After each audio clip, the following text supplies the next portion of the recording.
Hey, this is Kaufman Alive YouTube channel. I'm looking at comic books new and old. Today I'm looking at a newer comic book, Ultimate Spider-Man from Marvel. This came out in January of 2024. Uh, it's written by Jonathan Hickman. The art's by Marco Cicchetto. I believe Marco Cicchetto's a newer artist at Marvel. I was really impressed by his work on this issue. Jonathan Hickman, of course, is a writer who's done his work on in Marvel on Fantastic Four. He's done X-Men, the House of X, Powers of 10. I don't know what happened with him there in the X-Men universe, but he kind of quietly bowed out of that and started writing his Gods title for Marvel, where they kind of gave him free reign to just um, kind of reinvent the mystical and galactic part of the Marvel universe.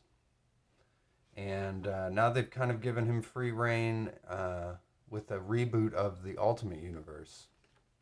So if you don't know, um, the maker has basically restarted the Marvel Universe in his own image in this new Ultimate Universe. And you probably need to read the Ultimate Universe comic one shot that came out if you really want to figure out what's going on. So here we've got some really cool things. First, I'll tell you what I like about this comic is the direction that Jonathan Hickman is taking Spider-Man. First, he's aged up Peter Parker. He's got two kids with Mary Jane, and they're married. His kids' names are there's a boy named Richard and a girl named May. Of course, after his Aunt May. And now Aunt May has actually died, and as you'll see here, we get the classic J. Jonah Jameson yelling, "Parker!" But he's actually yelling at Ben Parker, who is still alive. So May's dead and Ben's alive. And they all work at the Bugle. All three of them. Peter, Ben, and J. Jonah Jameson. And basically, we get an aged up Peter, which is nice. He's with his family, but he's not Spider-Man yet. And he feels kind of directionless in his life. Kind of a midlife crisis Peter's going through here.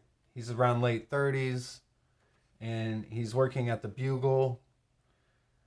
And there's some problems going on at the Bugle, basically. And Ben decides that he's going to take it up with Robbie Robertson, who's here.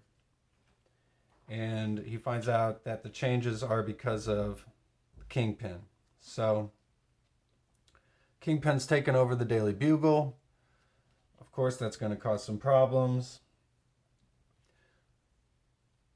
Ben and Jonah decide they're not going to toe the line. They're going to walk out.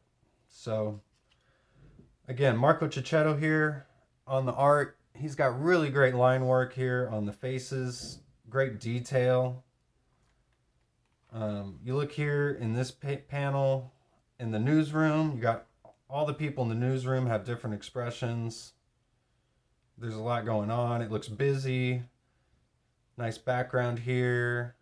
Ceiling. Computers, tables, chairs. I mean, you really get a sense of setting and where you are in this comic book. Great attention to detail. Again, the faces, they all have different expressions. Really nice stuff. So Kingpin is leaving, and there's a car bomb explodes. And we get a real nice shot here of the new Ultimate Universe Green Goblin. So, don't know who it is yet, though. We get The Bar with No Name, which is a good reference here. If you know Marvel Comics, that's where all the villains hang out. And that's where Jonah Jameson and Ben Parker are hanging out. And they've invited Peter. They're telling him that they're starting their own paper, basically. So now again, on my channel here, I don't want to give away every single thing on every page. I just want to give you guys a good, look at these comics and show you what I like, and hopefully get you to go out and support comics yourself. So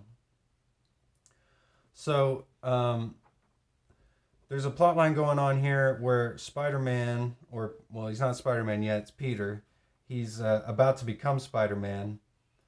We get a flashback of what's happened throughout this issue between him and Mary Jane. It wouldn't be Spider-Man if he wasn't keeping something from Mary Jane. And we find out that Tony Stark, who is Iron Lad in the Ultimate Universe here, he's given Peter this silver ball that has contents to a previous life in another galaxy, in another dimension.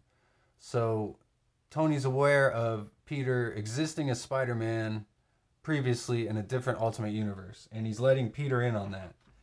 And there's some good writing here, some good callbacks to some earlier conversations between Ben and Peter about how, Peter wants his life back and Ben's telling him to wake up. So he's going to find out what's inside this ball, and it's actually a radioactive spider. And we get the Go Get 'Em Tiger from earlier, another callback, and we get our first glimpse of the new Spider-Man. Actually not in the red and blue costume yet, which we'll get to in another issue here, in issue 2 and 3. So that's the first look there at Ultimate Spider-Man #1. I really enjoy this issue. I was lucky enough to pick this up off the rack the day it came out. It sold out almost everywhere and prices skyrocketed. I got issue 2 and 3 here as well. The Ultimate covers, I'm not as big a fan of the bordering here on these covers. I get the branding so that it's an Ultimate comic, and I appreciate that, but I prefer a full page cover. So the third issue, I was lucky enough to find a Mark Bagley variant cover. I really like this one. It's actually a connecting variant, I found out. So I'll have to find that on issue 2. It's got a Miles connecting variant. So in the next videos, I'll try and check out issues 2 and 3. Please comment and like and get notifications on and subscribe if you want to see more videos like this, because I got daily videos every day coming. So appreciate you watching. Have a good one.